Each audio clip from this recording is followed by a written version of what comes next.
ठीक, तो चलो स्टार्ट करते हैं। क्वेश्चन नंबर 20 से देखना है ना। क्वेश्चन नंबर 20 हो गया था ना। क्वेश्चन नंबर 20 हो गया था। 21 देखना है, 1.21।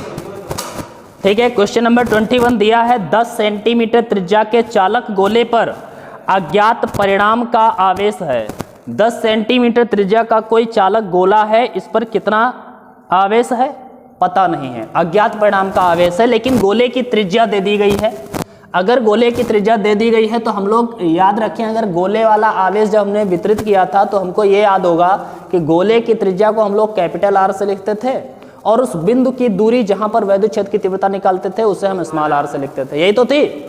तो यहाँ पर जो 10 सेंटीमीटर है कैपिटल आर है कि स्मॉल आर, तो सिंपल सी बात है, गोले की त्रिज्या है अर्थात ये कैपिटल आर है, अर्थात हम कह सकते हैं 10 × 10⁻² मीटर। ओके, आर दे दिया गया है। इसके बाद में और क्या दिया है, इसने बोला यदि गोले के केंद्र से 20 सेंटीमीटर की दूरी पर, अब केंद्र से कितनी दूरी पर, अब की बार उस बिंदु की दूरी दी गई है, इसे हम स्मॉल आर से लिखेंगे, अर्थात आर बराबर कितना है 20 सेंटीमीटर, जिसे हम 20 × 10⁻² मीटर लिख सकते हैं। ठीक है, 20 सेंटीमीटर की दूरी पर क्या बोला है, विद्युत क्षेत्र 1.5 × 10⁻³ न्यूटन प्रति कूलाम, 8 है 3 है ना, न्यूटन प्रति कूलाम त्रिज्यता अंतर्मुखी है। मतलब कितना विद्युत क्षेत्र है, तो बोला है विद्युत क्षेत्र का वैल्यू दिया है 1.5 × 10⁻³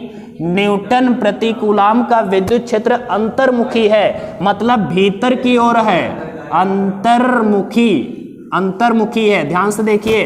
ठीक है, अंतर्मुखी है। इसने बोला है तो गोले पर नेट आवेश कितना है, गोले पर नेट आवेश का फार्मूला, आपका वैल्यू बताना है। ठीक है, जरा समझिएगा, मैंने बताया था गोले वाला जब भी हमने एक डेरिवेशन कराया था तो वहां पर हमने एक बात कही थी कि इस वाली मतलब गोले की त्रिज्या को हम लोग कैपिटल आर से लिखते थे, उस बिंदु की दूरी जहां पर वैद्युत क्षेत्र की तीव्रता निकालते थे वो स्मॉल आर से लिखते थे। ठीक है, अब हमें क्या ज्ञात करना है, हमें ज्ञात करना है आवेश। इसके लिए हम लोगों ने 2 फार्मूले देखे थे। पहला फार्मूला ये था बाह्य बिंदु के लिए ही, E = 1/4πε0 Q/r²। मैंने बताया था कि जो गोले पर आवेश वितरित होता है वह इस प्रकार व्यवहार करता है कि वह इसका संपूर्ण आवेश कहाँ स्थित हो, इसके केंद्र पर स्थित हो। तो ये फॉर्मूला निकल करके आया था। इसके बाद में हम लोगों ने एक और फार्मूला देखा था जो कि था E = Q/ε0 या फिर और कुछ σ/ε0 r/r²। शायद ये फॉर्मूला था, एक बार चेक कर लो। चलो ठीक है, तो यहां पर हम देख रहे हैं कि 2 फार्मूले हमारे पास हैं। यहां पर कौन सा फॉर्मूला लगाया जाए, हमें आवेश निकालना है। आवेश के लिए मेरे पास ये फॉर्मूला ज्यादा अच्छा लग रहा है क्योंकि इसमें आवेश हमें फिर वैल्यू पुट करनी पड़ेगी तब निकलेगा। ठीक है, तो बेहतर है कि हम लोग ये वाला फॉर्मूला लगा लें। ठीक है, तो वैद्युत क्षेत्र की तीव्रता का फॉर्मूला हमें पता है क्या है, 1/4πε0 Q/r² है। यहां से Q का वैल्यू निकालना है, 4πε0 को इधर कर देंगे, r² को भी इधर कर देंगे। ठीक है, लेकिन यहां पर हम 4πε0 को इधर कर देंगे तो 4πε0 का वैल्यू हमें सही पता नहीं है, हमें पलट के रखना होगा। तो बेहतर है कि हम यहीं पर पहले वैल्यू रख ले, उसके बाद में जो वैल्यू होंगी उनको इधर उधर कर लेंगे। ठीक है, तो E का वैल्यू बताइए क्या है हमारे पास, 1.5 × 10⁻³ है, इक्वल में 1/4πε0 का वैल्यू क्या है, 9 × 10⁻9 है, इनटू में Q हमें निकालना है, R का वैल्यू क्या है, तो R का वैल्यू स्मॉल r यहाँ पर जरूरत है। ठीक है, तो यहाँ पर हमें ये लिखना है 20 × 10⁻²। ठीक है, अब इसको हम सॉल्व करते हैं। इसको सॉल्व करिएगा तो यहां पर हमें Q निकालना है, तो इसको इधर कर दीजिए, इसको अपान में कर दीजिए, मतलब हम 1.5 × 10⁻³ गुणे में लिख सकते हैं 20 × 10⁻² और अपान में लिख सकते हैं 9 × 10⁻9 बराबर में बचेगा हमारा Q। ठीक है, अब इसको हल करें तो हम कैसे हल करेंगे, देखो 1 0 हम इसको दे दें तो घात 4 हो जाएगी, 3 घात है प्लस की, 1 ये दे देंगे, ये घात 4 हो जाएगी, और 15 और 2 की गुणा कर लेंगे, ठीक है। तो गुणा करते हैं जरा, 15 दूना 30, Q इज इक्वल टू 30, एक अंक बाद दशमलव लगाएंगे, ठीक है, और एक जीरो हमने इसको दे दिया है, तो 10 की पावर हो गई है 4 और 10 की पावर -2 पहले से है। ये वाली 10 की पावर ऊपर जाएगी, 10 की पावर -9 हो जाएगी, अपान में कितना है 9, ठीक है। यही हुआ, कोई प्रॉब्लम है अभी? हाँ प्रॉब्लम जरूर है, क्योंकि यहाँ पर होल स्क्वायर था और मैंने यहाँ पर स्क्वायर छोड़ दिया है, ठीक है। तो ये थोड़ा सा मिटा देते हैं, देखिएगा यहाँ पर क्या होगा, 1.5 लिखेंगे, 10 टू पावर 3 लिखेंगे, 20 का स्क्वायर क्या होगा 400 गुणा में 10 की पावर माइनस कितना हो जाएगा 4, अपान में 9 गुणा 10 की पावर कितना हो जाएगा 9, ठीक है। यहां पर बनेगा Q is equal to 2 zero इसको दे देंगे 5 हो जाएगा, 15 चक्कू 60, ठीक है, 60 एक अंक बाद दशमलव 2 जीरो इसको दे दिया, 10 की घात हो गई कितनी हमारे पास 5 हो गई, 10 की पावर -4 ये है और 10 की पावर 9 ऊपर जाएगी, माइनस का 9 अपान में बचेगा 9, ठीक है। Q अपान इसको काट दें, 3 दूनी 6, 3 तिया 9, मतलब 2/3 आएगा, गुणे में 10 की घात 5 और 10 की घात -13 हो जाएगी, ठीक है। तो ये बन जाएगा Q इज इक्वल टू कितना बनेगा, बोलिए Q इज इक्वल टू कितना बनेगा, तो इसको कैंसिल आउट कर देते हैं, ठीक है। दशमलव लगाइए, 20 हुआ, 6 बार जाएगा, फिर 20 होगा, फिर 6 बार, फिर 6 बार, फिर 6 बार, ऐसे कंटिन्यूसली जाता रहेगा। 10 की पावर कितनी होगी, 10 की पावर होगी हमारे पास -8, ठीक है। दशमलव हम यहाँ पर लगाते हैं हमेशा, तो Q इज इक्वल टू क्या बनेगा, दशमलव हम इधर बढ़ाएंगे तो घात क्या होती है, घटती है भाई, घटती है, अनंत तक जा रहा है तो 6 के आगे 7 लगा दो, काम खत्म करते हैं, ठीक है। 6.67 इंटू 10 टू पावर कितना हो जाएगा -9, ठीक है, कूलाम, ये हमारा आवेश आ जाएगा। 10 की पावर -9 को नैनो भी लिखते हैं, तो अगर लिखना चाहो तो नैनो में लिख दो, Q is equal to 6.67 nano coulomb, ठीक है। लेकिन ये आवेश, इसने एक बात और बोली थी कि ये जो वैद्युत क्षेत्र है अंतर्मुखी है। अंतर्मुखी का मतलब क्या है कि भीतर की ओर है, भीतर की ओर होता कब है, जब आवेश ऋणात्मक होता है, ठीक है। तो इसका मतलब है ये आवेश जो होगा Q is equal to -6.67 nanometre होगा, ठीक है, क्योंकि इसने अंतर्मुखी इसीलिए बोला था। तो इसे नोट करिए जल्दी से, देखिए 22 बहुत ही इजी क्वेश्चन है, समझना है। क्वेश्चन नंबर 22, 1.22 दिया गया है 2.4 मीटर व्यास के किसी एक समान आवेशित चालक गोले का पृष्ठीय आवेश घनत्व 80 माइक्रो कूलाम प्रति मीटर स्क्वायर है। क्या दिया है, 2.4 मीटर व्यास का एक आवेशित गोला है, तो गोले का व्यास दिया है आपके पास, देखिएगा गोले का व्यास दिया गया है, अर्थात हम जिसे डायमीटर कहते हैं D, ठीक है, कितना है 2.4 मीटर है, सेंटीमीटर है, तो भाई 2.4 मीटर है, ठीक है। इसको हम त्रिज्या, इसकी त्रिज्या अगर लें तो गोले की त्रिज्या क्या हो जाएगी, हमें तो त्रिज्या जरूरत होती है कैपिटल R, तो इसका आधा हो जाएगा ना, आधा मतलब 1.2 मीटर हो जाएगा, कोई दिक्कत यहाँ तक नहीं। आगे देखिए, गोले का पृष्ठीय आवेश घनत्व, पृष्ठीय आवेश घनत्व का मतलब क्या है, पृष्ठीय आवेश घनत्व का मतलब क्या है सत्यम, पृष्ठीय आवेश घनत्व को हम किससे लिखते हैं, पृष्ठीय आवेश घनत्व को हम किससे लिखते हैं, सिग्मा। तो सिग्मा इज इक्वल टू दिया है कितना 80 माइक्रो कूलाम, सॉरी क्या दिया है, माइक्रो कूलाम प्रति मीटर स्क्वायर, हाँ ये दिया है, ठीक है, माइक्रो कूलाम प्रति मीटर स्क्वायर दिया गया है। निकालना क्या है, नंबर ए आपको निकालना है, गोले पर आवेश ज्ञात कीजिए, गोले पर आवेश ज्ञात कीजिए, अर्थात गोले पर आवेश की मात्रा आपको ज्ञात करना है, गोले पर आवेश की मात्रा आपको ज्ञात करना है, मतलब Q ज्ञात करना है, ठीक है। इसके बाद में बी में आपको ज्ञात करना है गोले के पृष्ठ से निर्गत कुल वैद्युत फ्लक्स क्या है, वैद्युत फ्लक्स मतलब फाई ई आपको ज्ञात करना है, ठीक है।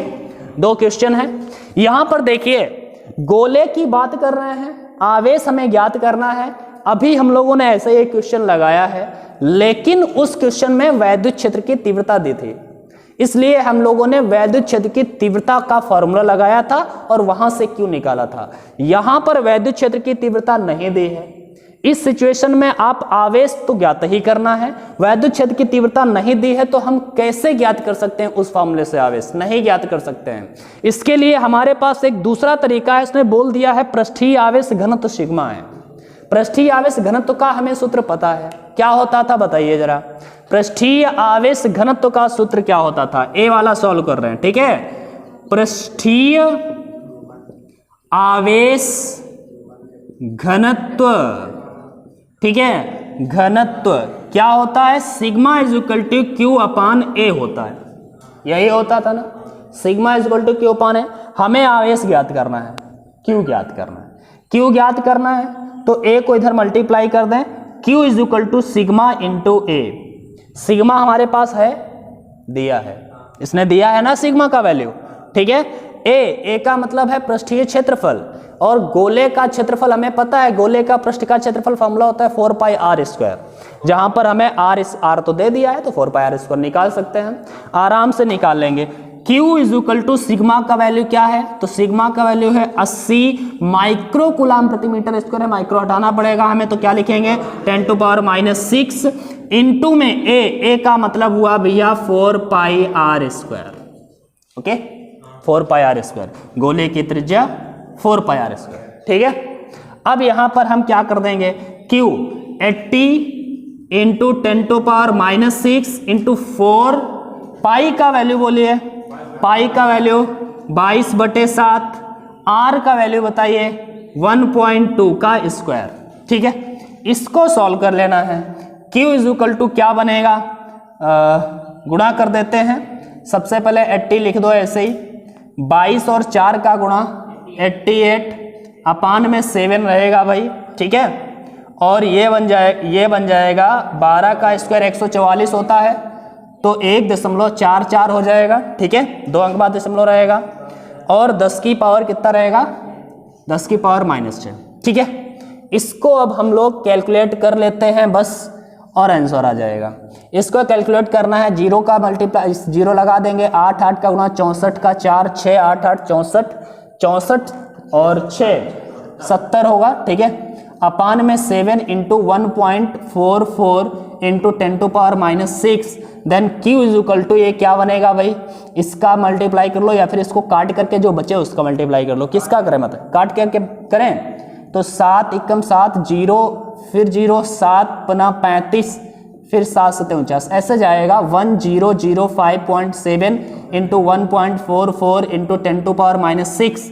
इसको भाई कैलकुलेट करना है, जरा इसका कैलकुलेशन करो, 1 मिनट। इसका वैल्यू आया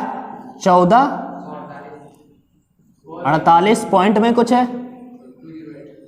208 इंटू 10⁻⁻6 होगा। भाई दशमलव कहाँ पे होना चाहिए, दशमलव हमारा यहाँ पे होना चाहिए, 3 अंक इधर खिसकेगा, सो Q इज इक्वल टू 1.448, 3 अंक बहुत है यार दशमलव के बाद में, ठीक है, दशमलव 3 अंक इधर आएगा, तो वैल्यू ये क्या होगी, बढ़ेगी कि घटेगी, बढ़ेगी ना, बढ़ेगी, तो 10⁻⁻6 में 3 बढ़ जाएंगे, ठीक है। तो Q is equal to 1.448 into में 10⁻⁻3 कूलाम, ठीक है।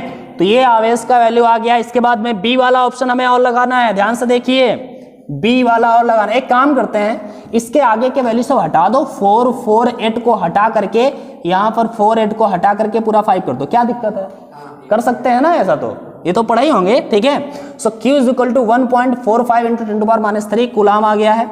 हमें और चीज इसका बी पार्ट भी लगाना है भाई, कैलकुलेशन आप लोग करेंगे। φe गोला है, गोले से निर्गत वैद्युत फ्लक्स पूछा है, गोला बंद पृष्ठ होता है, और जब भी बंद पृष्ठ से निर्गत वैद्युत फ्लक्स पूछे तो गॉस थ्योरम को याद करो।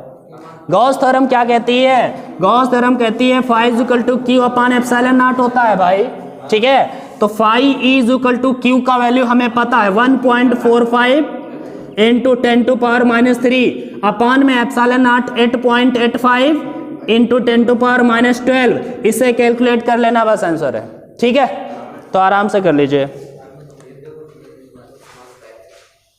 1.23 इजी क्वेश्चन है। कोई अनंत रैखिक आवेश 2 सेंटीमीटर की दूरी पर, कोई अनंत रैखिक आवेश मतलब कोई रैखिक आवेश है, अर्थात किसी तार पर आवेश फैला हुआ है इस तरह से, ये वाला डेरिवेशन याद करें, ठीक है। अनंत रैखिक आवेश क्या है?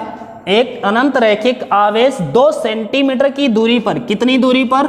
2 सेंटीमीटर की दूरी पर, ठीक है।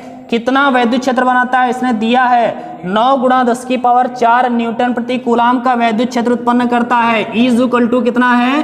9 into 10 to power 4 minus 4 okay 4 newton प्रति कूलाम का वैद्युत क्षेत्र उत्पन्न करता है। रैखिक आवेश घनत्व ज्ञात कीजिए। क्या ज्ञात करना है? रैखिक आवेश घनत्व का मतलब क्या होता है? लैम्डा। तो हमें लैम्डा ज्ञात करना है। दिया क्या क्या है भाई? ई दिया है, ई दिया है, इसको हम मिटा देते हैं, ठीक है। क्या क्या दिया है? ई दिया है वैद्युत क्षेत्र की तीव्रता 9 इंटू 10 टू पावर 4 न्यूटन प्रति कूलाम, ठीक है। दूरी दी थी उस बिंदु की जिसे हम आर से लिखते थे। आर इज इक्वल टू कितनी है? 2 सेंटीमीटर, जिसे हम 2 गुणा 10 की पावर माइनस 2 मीटर लिख सकते हैं, ठीक है। ई दिया है, आर दिया है, हमें ज्ञात क्या करना है भैया? वैद्युत क्षेत्र की जब तीव्रता दी है तो हम वैद्युत क्षेत्र की तीव्रता वाला ही फार्मूला लगाएंगे इस तार के कारण। फार्मूला क्या था? E is equal to lambda upon 2 pi epsilon naught into R, यही तो था। वैद्युत क्षेत्र की तीव्रता तार के पास में, तार के निकट वैद्युत क्षेत्र की तीव्रता का formula E is equal to क्या था? Lambda upon 2 pi epsilon naught into R, यही था।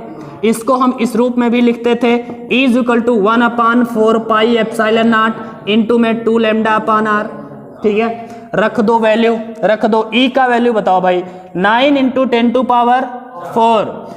इसका वैल्यू बताओ, 9 इंटू 10 टू पावर 9। 2 लैम्डा निकालना है, R का वैल्यू बोल दो, 2 गुणा 10 की पावर माइनस 2, ओके। 9 से 9 खत्म, ठीक है। 10 की पावर 4 से 4 खत्म कर दे, 5 बचेगी, ऐसे कर देना, कोई समझ जाओगे ना, ठीक है। तो हम ये कह सकते हैं कि इधर तो 1 बचेगा, एक सब कैंसिल हो जाएगा, गुणे में 1 तो रहेगा ही, इधर 1 बचेगा, इधर 10 की पावर 5 बचेगी। कितनी बची? 10 की power 5।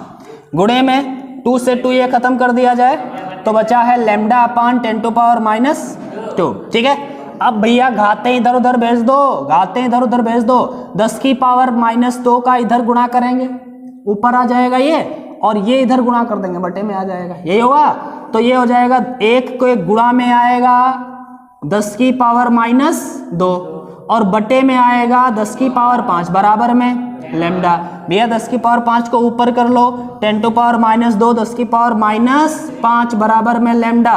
So lambda is equal to 1 into 10 to power minus का 7 कूलाम प्रति मीटर, ठीक है। तो ये हमारा लैम्डा निकल के आ गया, यही निकालना था। नोट करो जल्दी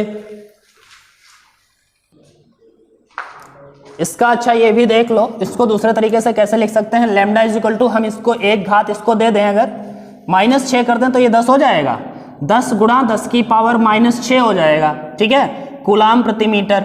अब हम अगर इसको 10 पावर माइनस 6 को माइक्रो लिख दें तो lambda is equal to 10 micro coulomb प्रति मीटर हो जाएगा। ये इस तरह से बुक में आंसर दिया, ठीक है। तो चलो अब हम लोग आगे चलते हैं और नोट करते हैं 24, ओके। क्वेश्चन नंबर 24 देखते हैं। क्वेश्चन नंबर 24 क्या दिया है? 1.24 क्वेश्चन दिया है, 2 बड़ी पतली धातु की प्लेटें एक दूसरे के समानांतर एक एवं निकट हैं। ध्यान से देखिए, 2 समानांतर प्लेटें हैं, एक दूसरे के निकट में रखी हुई हैं, ठीक है। इस तरह से मान लिया एक प्लेट रखी है और दूसरी भी प्लेट यहीं पर एक दूसरे के समानांतर रखी हैं, दोनों प्लेटें, ठीक है। प्लेट ए ये कह देते हैं, प्लेट बी ये कर देते हैं, ठीक है। रखी हैं, एक दूसरे के समानांतर रखी हैं, या फिर हम लोगों ने जब डेरिवेशन किया था तो इस तरह से कुछ रखा था, एक प्लेट ऐसे रखी थी, दूसरी प्लेट ऐसे रखी थी। तो जैसे आप समझना चाहें वैसे रख सकते हैं, ठीक है। इसके बाद में बताया है, इनके भीतरी फलकों पर प्लेटों के पृष्ठीय आवेश घनत्व के चिन्ह विपरीत हैं। मतलब इनके जो भीतरी प्लेटों पर आवेश घनत्वों के चिन्ह विपरीत हैं, मतलब यहां पर जो आवेश घनत्व होगा और यहां पर जो आवेश घनत्व होगा विपरीत चिन्हों के हैं, एक धनात्मक है तो दूसरा ऋणात्मक है।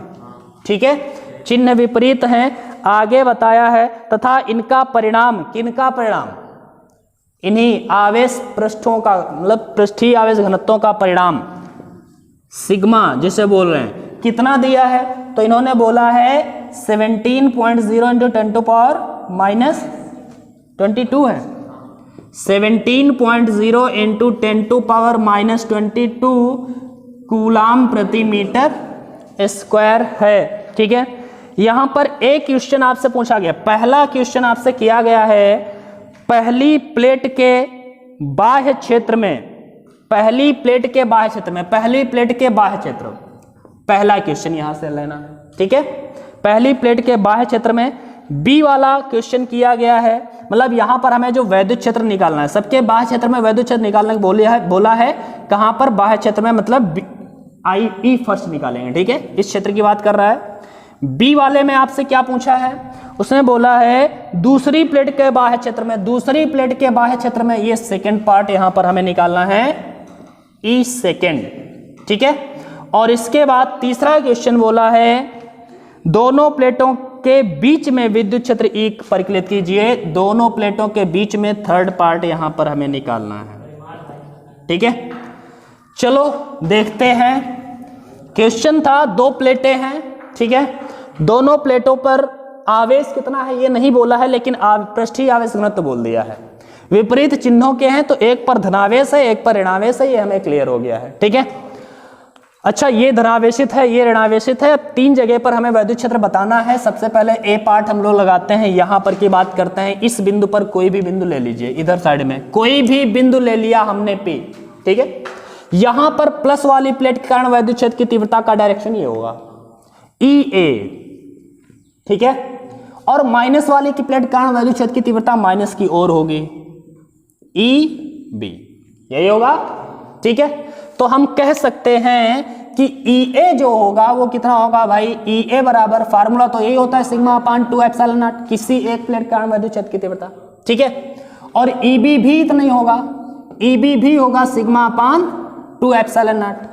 लेकिन यहां पर जब हम निकाल रहे होंगे वैद्युत क्षेत्र की तीव्रता, मतलब ई फर्स्ट निकाल रहे होंगे, जस्ट यहां पर विपरीत दिशाओं में है, तो इनको हम कैसे निकालेंगे, E1 माइनस E2 करके या E1 प्लस E2 करके, तो माइनस करके निकालेंगे क्योंकि डायरेक्शन विपरीत है। ठीक है, तो यहां पर हम ई फर्स्ट निकालेंगे जब, तो ये भैया रख देंगे sigma upon 2 epsilon not, sigma upon 2 epsilon not, तो ये जीरो ही होना है। तो पहली कंडीशन में हमने निकाल लिया।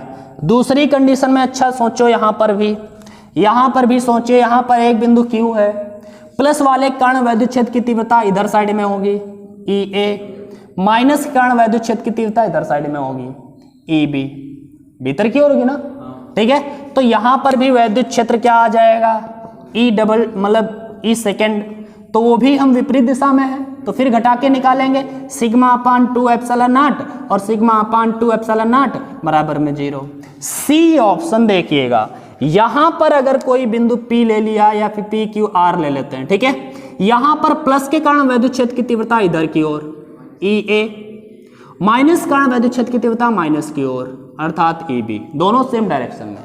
तो यहां पर जो वैद्युत क्षेत्र बनेगा ई थर्ड पार्ट में, जो वैद्युत क्षेत्र बनेगा वो ई ए और ई बी को जोड़ करके बनेगा, यही बनेगा, अर्थात ई थर्ड जो होगा वो होगा ई ए का मतलब है sigma upon 2 epsilon naught, E B का मतलब sigma upon 2 epsilon naught, E third क्या बन जाएगा भाई, तो 2 सिग्मा अपान 2 एप्सिलॉन नॉट, ये 6 नहीं है सिग्मा है। ठीक है, सो ई थर्ड यहां लिख देते हैं, ई थर्ड जो होगा वो होगा सिग्मा अपान एप्सिलॉन नॉट। अब भैया जो वैल्यू निकालना है रख दो, सिग्मा का वैल्यू दिया है हमारे पास, कितना है 17 into 10 to power minus 22, epsilon naught का वैल्यू पता है 8.85 into 10 to power minus 12। Okay, तो इसको कैलकुलेट कर लेना और अपने आप आंसर ले लेना। ठीक है, जो भी आंसर आ रहा हो भाई लिख दो, जो भी आ रहा हो वो लिख लो।